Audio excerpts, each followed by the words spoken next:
안녕하세요. 제주 바닷마을 우도와 성산에서 소품가게를 운영하는 산호입니다. 15번째 산호 이야기는 외도입니다. 바깥 외 섬도, 제주섬 밖의 이야기를 전해드리려고 합니다. 열심히 일한 당신 떠나라. 아버지는 말하셨지 인생을 즐겨라. 이 멘트 아세요? 20년 전 현대카드 광고입니다. 올 봄까지 저 정말 열심히 지낸 것 같아 잠시 섬 밖으로 떠나 있기로 했습니다.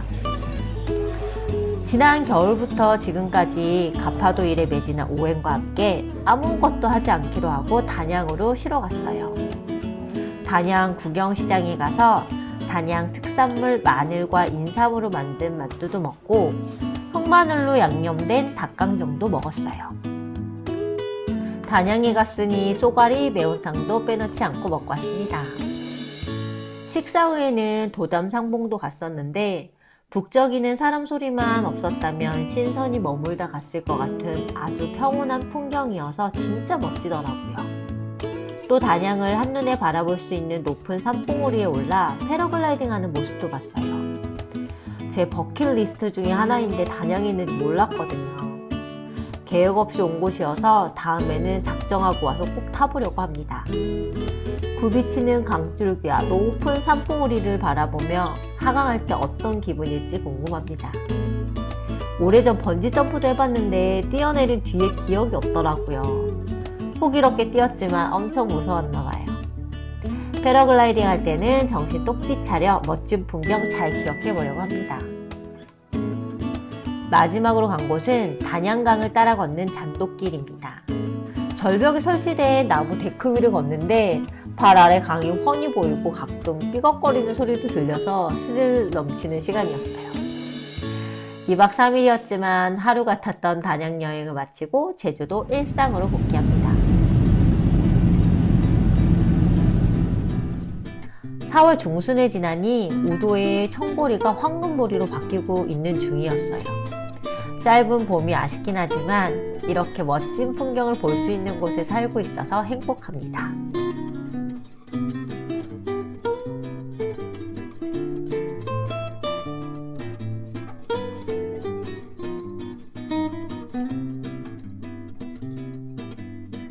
이곳은 제주항 여객터미널입니다. 1톤 트럭을 갖고 오행과 함께 육지 출장 갔어요.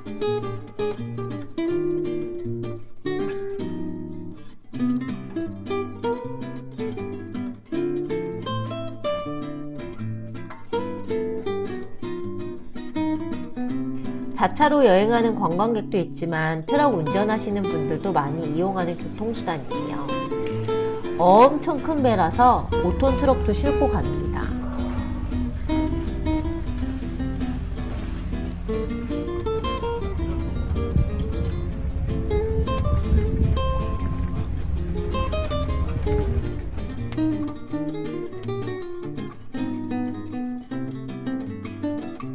(1층부터) 4층까지는 전부 차만 주차하는 공간이고요.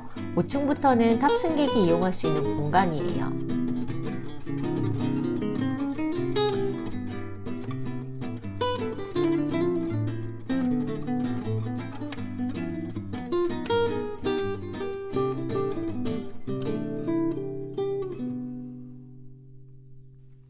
배 안에는 객실 외에도 여러 편의시설이 있었어요.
매점, 마사지 휴게실, 생맥주 파는 카페, 인형 뽑기와 게임기.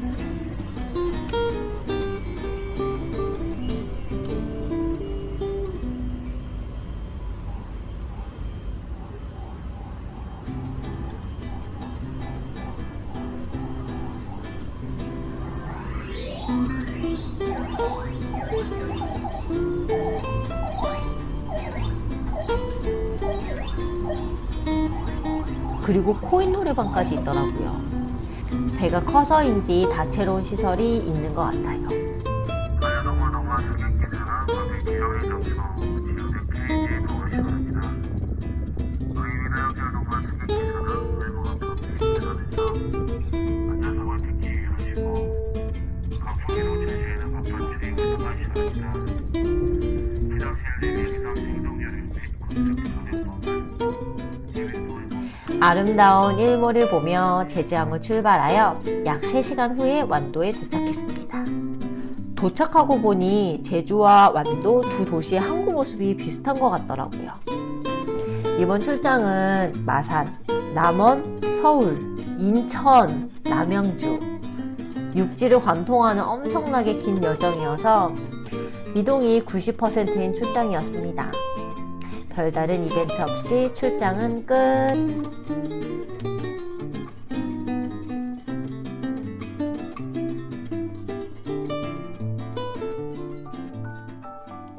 그리고 바로 인천국제공항입니다. 2018년 도쿄 출장 이후 아주 오랜만에 해외로 출국했어요. 사람 많고 북적이는 곳 선호하지 않지만 인천공항만큼은 예외인 것 같습니다. 북적이는 이 공간이 너무너무 반가운 일인입니다. 그동안 셀프 수화물 수속이라는 것도 생겨서 직접 짐 붙이는 것마저 재밌었어요. 이번 여행은 친구의 갑작스러운 일본 여행 제안 때 피로가 누적되어 있어 번화한 도시보다는 자연 속 휴식이 그리워 선택하게 된 온천 여행입니다. 오이타 공항에 도착하여 2박은 유무인 료칸에서 2박은 베푸 에어비앤비로 결정했어요. 막상 여행 갈 때가 되니까 너무 심심한 여행 일정이 된 건 아닌지 걱정했는데 마지막 날까지 끝없는 수다와 먹거리로 재미난 시간을 보내고 왔습니다.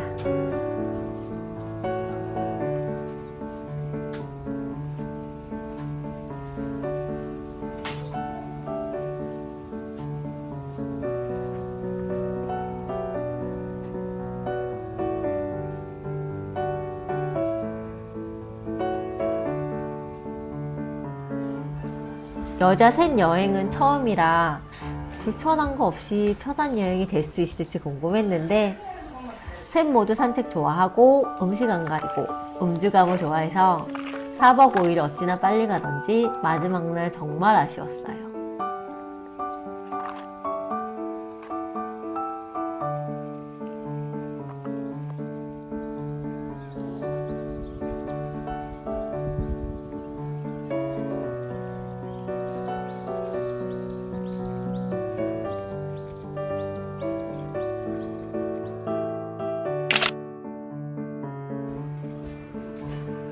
료칸에서 제공되는 식사입니다. 누군가 차려주고 정리해주는 식사라니 참으로 편안합니다. 이런 좋은 시간에 술이 빠질 수 없죠. 기본으로 제공되는 매실주로 입가심하고 일본에 왔으니 사케를 마셔줘야겠죠. 알겠습니다.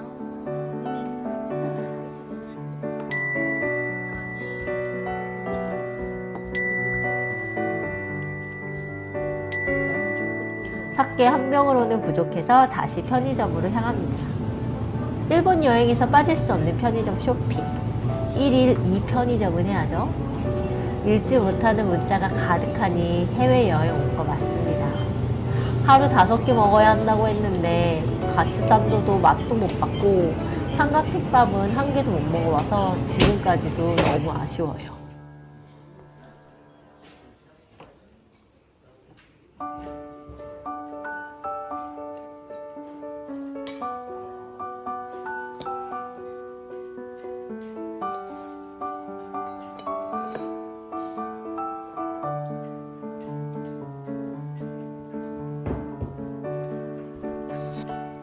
유후인의 관광은 길림코수와 유노츠보 거리를 산책하는 것이 전부인 것 같아요.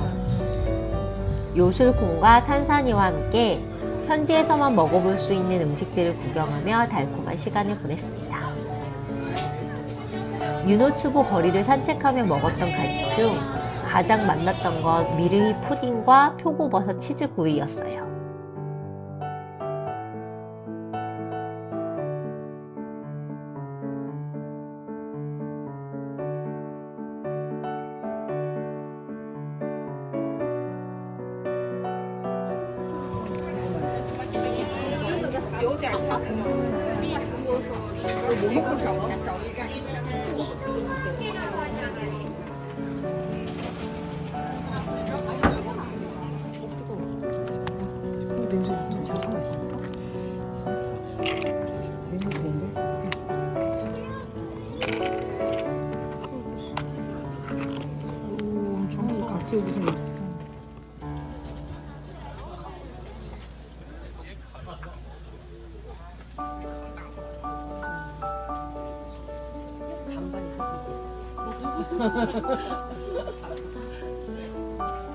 만드는 과정도 보면서 어떤 맛일지 상상하는 시간 역시 좋았던 것 같습니다.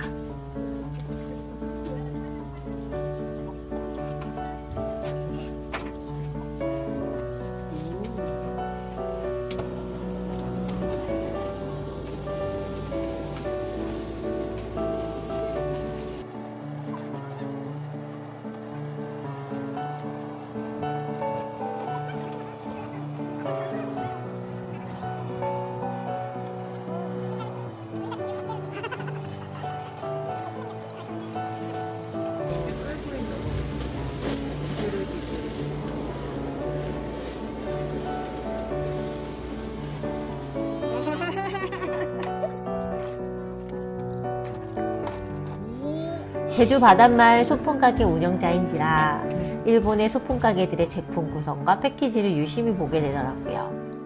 일본의 관광 트렌드를 공부하는 시간이기도 했던 것 같아요. 이거 찍어놓는 소스가 그치?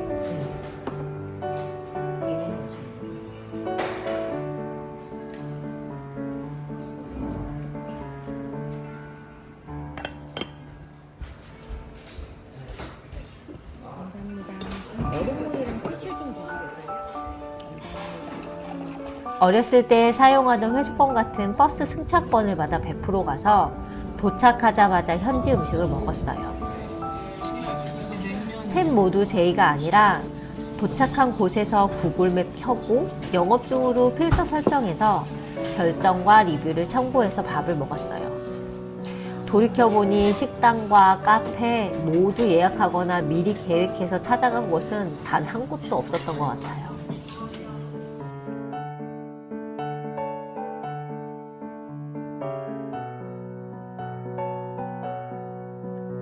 베프의 에어비앤비 7명이 묵어도 되는 큰 숙소예요. 비행기표를 예매했을 때는 몰랐는데 4월 마지막 주가 쇼와의 날이 있는 골든 위크여서 유후인과 베프 모두 숙소가 평소보다 비싸고 이미 예약이 끝난 곳이 많더라고요. 뭐 덕분에 인원수에 비해 조금 호화스러운 공간에서 이틀을 편안하게 쉬었습니다.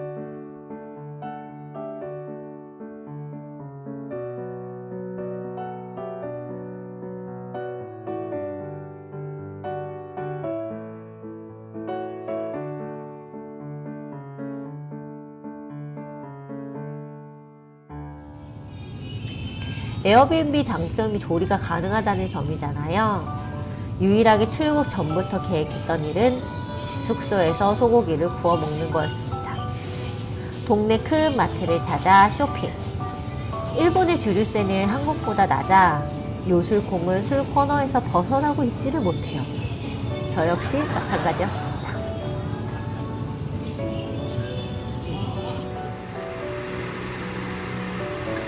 금손인 탄산은 우리의 영원한 셰프.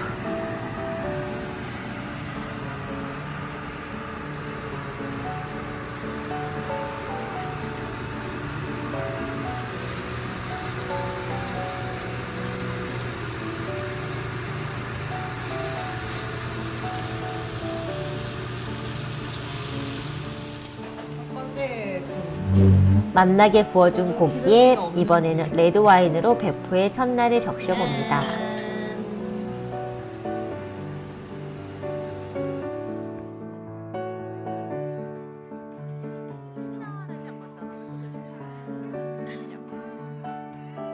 다시 외출하여 꼬치집을 찾아 시원한 생맥주를 마시며 3일째의 밤을 마무리합니다.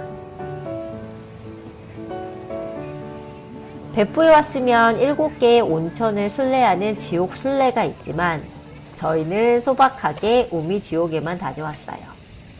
같은 장소인데 물의 색이 초록색, 주황색, 하늘색으로 각각 다른 것이 신기한 것 같긴 해요.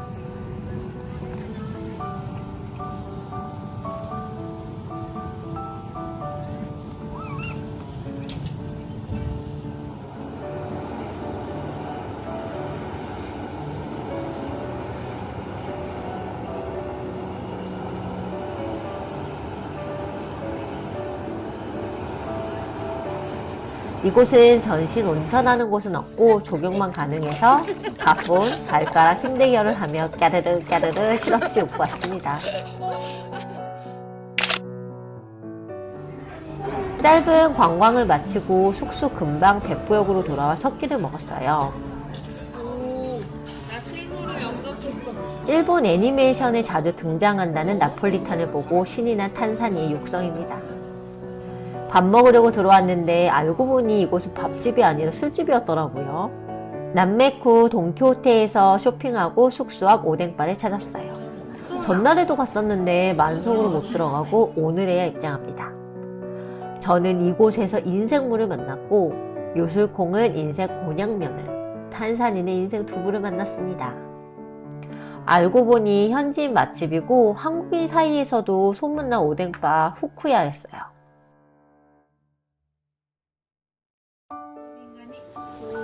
마무리는 낭만 가득한 주판 계산이었어요. 숙소로 돌아와 마무리는 샤크. 아쉬운 마음에 짠을 몇 번이나 하는 건지. 길지도 모르겠다고 생각한 일본 여행이 이렇게 순식간에 마무리되었습니다. 오랜만에 일과 떨어져 잘 쉬고 돌아왔습니다. 편집하며 보니 여행의 8알은 먹는 게 아닌가라는 생각도 들어요. 열심히 일하고 좋아하는 사람들과 함께 맛있는 거 먹고 노는 게 인생인 것 같아요. 5월 10일 우도의 황금보리는 이제 수확할 때가 되었습니다. 올해 하반기는 여러모로 많은 변화가 있을 것 같아요. 황금보리처럼 반짝이는 수확을 위해 다시 일상으로 복귀해서 열심히 일하겠습니다. 오늘의 영상은 여기까지입니다. 지금까지 시청해주셔서 감사드려요. 그럼 다음 영상에서 또 만나요. 안녕!